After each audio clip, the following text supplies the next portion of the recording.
ఏళ్ళ తర్వాత కూడా మళ్ళీ మా ఇక్కడ బీహార్ అధికారానికి వస్తున్నాం మేము.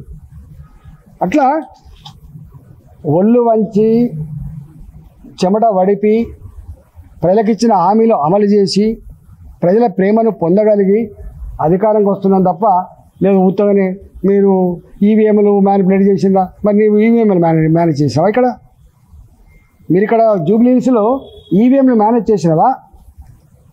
జూబ్లీహిల్స్లో దొంగ ఓట్లు వేసుకున్నావా? దొంగ ఓట్లు నమోదు చేసుకున్నావా? కర్ణాటకలో మరి మీరే గెలిచిండ్రు, తెలంగాణ మీరు గెలిచిండ్రు, ఎవరు ఈవీఎం పనిచేయలేదా? నువ్వు గెలిస్తేనేమో ఒక న్యాయం, ఇతరులకు వెళ్తేనేమో ఓడ్ చోర్ ఇదేం ఏం చేస్తావో చెప్పాలి. కానీ ప్రజలకు ఒక ప్రతిపక్ష పార్టీగా నువ్వు ఏం చేస్తావో చెప్పాలి. కానీ వాటికనే కనబడుతూనే ఉంది.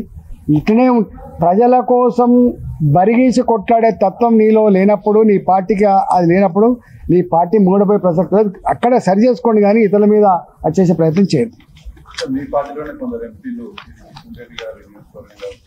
ఆయన చెప్తారు మేము ప్రచారం చేస్తాం, ఆయన మాకేం చెప్పలేదు అన్న ఆరోపణలు చేశారు. ఇలా అయితే రాబోయే రోజుల్లో కూడా కాంగ్రెస్ పార్టీ మరోసారి అధికారంలోకి వస్తాం. ఎంపీ అరవింద్ అంటే దానికి మీరు కూడా సరిగా ఏదో వచ్చి రానట్టు వచ్చారు కానీ ప్రచారానికి కలగలుపు లేదు, ఐక్యత లేదు బీజేపీలో అన్నది జూబ్లీహిల్స్ ఉప ఎన్నిక ప్రచారంలో బయటపడ్డది. ఇప్పుడు నేను ఇంత చరిత్ర చెప్పినోండి, ఇప్పుడు ఇంత చరిత్ర మధ్యలో కూడా ఉంటుంది కదా, నా అంతరాత్మ ఉండదు మధ్యలో. కానీ తెల్లజెండా ఎత్తాం, కొట్లాడే ఓడిపోతుంది. మాకు తెలుసు ఏం జరగబోతుందో. అధికార పార్టీకి ఉండే హంగులేంటో, కలిసి వచ్చే అంశాలేంటో ఇప్పుడు నేను ఇప్పుడే చెప్పినాను. కాంగ్రెస్ పార్టీ అధికారంకి వచ్చినా 2 బై ఎలక్షన్స్ వచ్చినాయి. ఎవరు గెలిచిండు?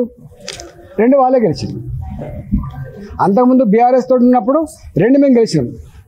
ఒకటేమో ధర్మం అధర్మానికి మధ్య జరిగింది కాబట్టి గెలిచినాం, ఒకటేమో అహంకారం నన్ను మమ్మల్ని కొట్టేవాడు అనుకుంటే గెలిచింది మనం. అందుకని అధికార పార్టీకి కలిసి వచ్చే అంశం ఉంటాయి. అయినా నాకు ఒక బాధ్యత ఇచ్చిండు రేవంత్ నగర్, నాకు ఇచ్చిన బాధ్యత. మేము రోజు ఒక 400 మందిని 500 మందిని మేము రోజు పోయి ప్రచారం చేస్తున్నాం. మేము ఇంటింటికి ప్రచారం చేసిన, నేను ఒక్కరోజు చేయలే, నాకు ఇచ్చిన రోజులు నేను చేసి వచ్చిన. ఇట్లా సగం చేయం. రెండోది కూడా ఏంటంటే, ఇప్పుడు ఎన్నికలు ఎప్పుడు వచ్చినా కూడా పార్టీ అంత బాధ్యత వహిస్తుంది తప్ప ఒక కిషోర్ గారు బాధ్యత వహిస్తారు, లేకపోతే ప్రెసిడెంట్ గారు బాధ్యత వహిస్తారు, అట్లుండదు కదా. ఎంటైర్ పార్టీ సిస్టమ్ కదా. హుజూరాబాద్లో మునుగోడులో కొట్లాట జూబ్లీహిల్స్లో చేయలేదు బీజేపీ అనేది ఆరోపణ. నేతలు ఎందుకు ఆసక్తి? ఇప్పుడు నేను ఒక్కొక్కటే అంటున్నా, ఒకవేళ మేము వాస్తవం కదా ఇప్పుడు దాకా చెప్పిన రఘునందన్ రావు గారు ఏం చేసిండ్రు, రామలింగారెడ్డి గారు చనిపోగానే ఏం చేసిండు రఘునందన్ రావు? ఏం చేసిండు? ఇంటింటి తిరిగిండు కాలిబట్ట కట్టుకుంటా. హుజూరాబాద్ నేను ఏం చేసిన, రిజైన్ చేసిన తర్వాత 2021 ఏప్రిల్లోనే బయటకు వచ్చిన. మీకు ఐడియా ఉండాలి. 6 నెలల పాటు యుద్ధం జరిగింది అక్కడ. 6 నెలలు నాట్ ఎన్నికల షెడ్యూల్ కోసము, ఎన్నికల నోటిఫికేషన్ కోసం ఎదురుచూడలేదు. ఎన్నికలు డెఫినెట్ రాబోతున్నాయి, మేము నిలబడబోతున్నాం కాబట్టి వచ్చింది. అక్కడ కూడా మేము ముందే 2000 ఎప్పుడైతే చనిపోయినరో మేము కూడా కొంత పని చేసి ఉంటే తప్పకుండా మేము కొంత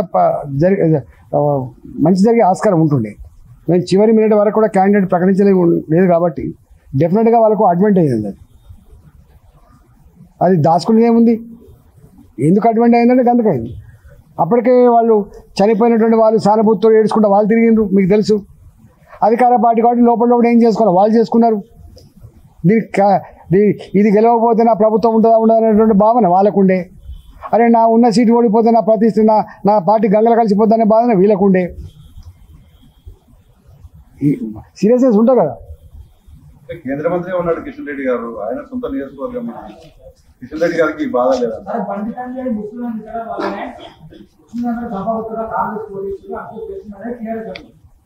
సార్ ఒక మాట చెప్పన్నా, తెలంగాణలో నేను అంటే నా వ్యక్తిగతమైనది, ఇది మాకు సంబంధం లేదు, మా పార్టీకి సంబంధం లేదు.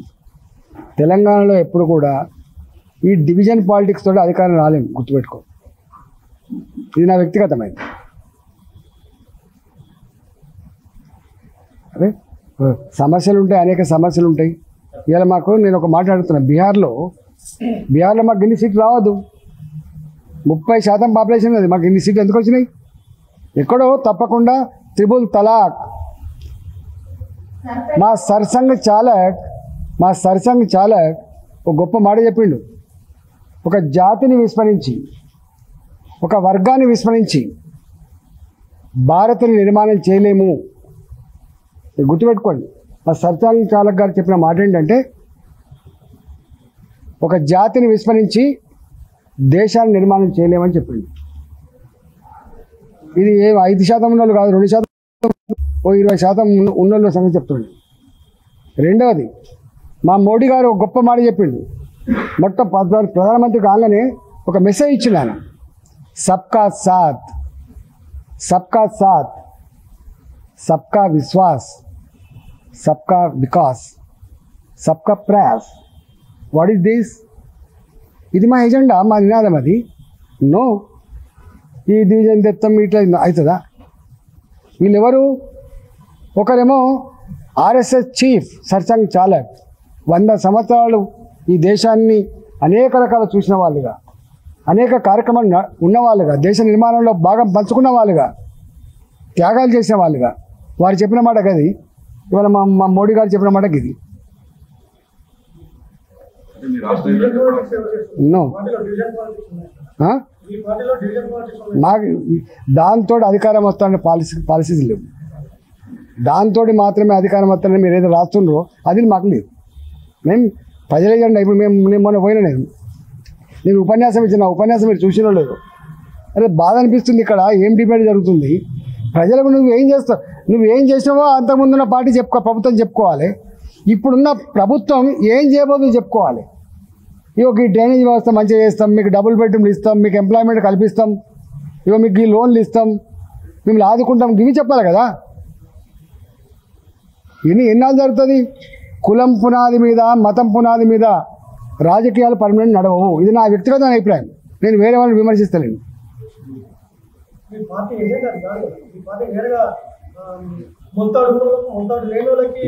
నాది భారతీయ జనతా పార్టీ. నాది ఒక ప్రజాస్వామికమైనటువంటి పార్టీ, ప్రజాస్వామికమైన పార్టీ. కాబట్టే గుజరాత్లో అన్ని సంవత్సరాలు చదివినాం, కాబట్టే ఇవాళ యూపీలో పాలిస్తున్నాం. నువ్వు పోయి చూడు, రోడ్లు వేసి ఎయిర్పోర్ట్లు కట్టించి తాగునీళ్ళ ఇంటింటికి ఇచ్చి ప్రాజెక్టులు కట్టించి పేదరికాన్ని పారదోలి ఉపాధి కల్పించి భారత జాతి ఆత్మగౌరవాన్ని ప్రపంచ చిత్రపటం మీద ఎగిరాని తపనపడే పార్టీ మాది. మా పార్టీ గది. మోడీ గారి నేను 100 చెప్తాను. బిఫోర్ 2014, ఆఫ్టర్ 2014 ఒక చార్టీతో చదువుకో. అసలు ఇన్ఫ్రాస్ట్రక్చర్ రంగంలో, రైల్వే స్టేషన్ల నిర్మాణంలో, ఎయిర్పోర్ట్ల నిర్మాణంలో, AIIMS, all India institute of medical sciences నిర్మాణంలో, ఇవాళ మన రూర్కెలా, బాంబే లాంటి దగ్గరనే ఉండే ఐఐటీలు, ఇవాళ ఎన్ని వచ్చినాయి ఐఐటీలు. ఇవాళ భారత్ ఎటువైపోతుంది? ఇవాళ స్వయంగా చంద్రమండలం మీద అడుగుపెట్టేటువంటి స్థాయికి ఎగిరినటువంటి భారత్ ఇది. That is Bharat today under the leadership of Modi. అక్కడి ఉంటే ఎక్కడి 11th ఎకానమీ, ఎక్కడి 4th ఎకానమీ.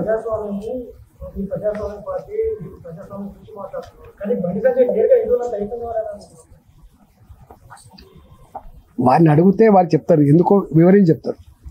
నన్ను అడిగితే ఏం చెప్తారు? నేను ఒక పొలిటికల్ లీడర్ని. మీ పార్టీ వాళ్ళే చెప్పారు, ముస్లింలు క్రిస్టియన్స్ 50% ఉన్నారు, అక్కడ బీజేపీ ఎడగెలుస్తుందని ముందే. నేను ఇప్పటిదాకా ఎగ్జాంపుల్ చెప్పాను. అరే మీకు నిన్న 50% ముస్లిం పాపులేషన్ ఉన్నటువంటి బీహార్లో ఒక 25 సంవత్సరాల మహిళ గెలిచింది. ఒక స్టూడెంట్ పోతున్నారు. అరే మేము త్రిపుల్ తలాక్ మేము చేసినాం. ఈ దేశంలో జరిగే అభివృద్ధిలో పొందే స్కీములలో ముస్లిం పాపులేషన్ ఉంటుందా ఉండదా మీరు చెప్పండి. మీరు ఏం ఆలోచిస్తున్నారు? మేము వేసే రోడ్లు, మేము కట్టే రైల్వే స్టేషన్లు, మేము వేసే రైల్వే లైన్లు, మేము కట్టే ఎయిర్పోర్ట్లు, మేము ఇచ్చే 5 కిలోల బియ్యం పర్ పర్సన్ ఉచితంగా, మేము ఇచ్చేటువంటి విశ్వకర్మ స్కీమ్, మేము ఇచ్చేటువంటి ఆర్థిక వెసులుబాటు, దాన్ని లేరా ముస్లింలు? దాన్ని లేరా క్రిస్టియన్స్? మా మోడీ గారు స్వయంగా పోయినారు ఒక మసీద్కి, మా మోడీ గారు స్వయంగా పోయినారు ఒక చర్చ్కి. Is a prime minister of India, is for all, is a leader. అది చెప్పేవాళ్ళు వేరే ఉంటారు. పొలిటికల్ లీడర్ అంటే వాడికి ప్రజలందరూ ఒక దగ్గర నా ఇంటికి ఎవరైనా వస్తారనుకో, నేను ఆయన మతం చూడను, ఆయన కులం చూడను, ఆయన పార్టీ కూడా చూడను. ఆయన ఏం చూస్తా, నీ సమస్య ఏందని చూస్తాను నేను.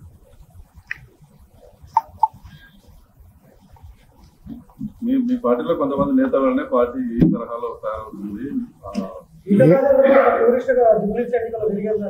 అది ఇప్పుడే చెప్తే కానీ టూరిస్ట్ 4-5 మంది తిరిగినా, ఇంటికి తిరిగినా, గంట అన్యాయం మాట్లాడక.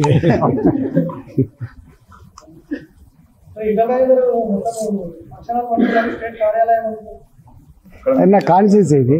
నేను హైదరాబాద్లో ఉన్న పార్లమెంట్లో మా అధ్యక్షుడు, మా కంటోన్మెంట్ డైరెక్టర్.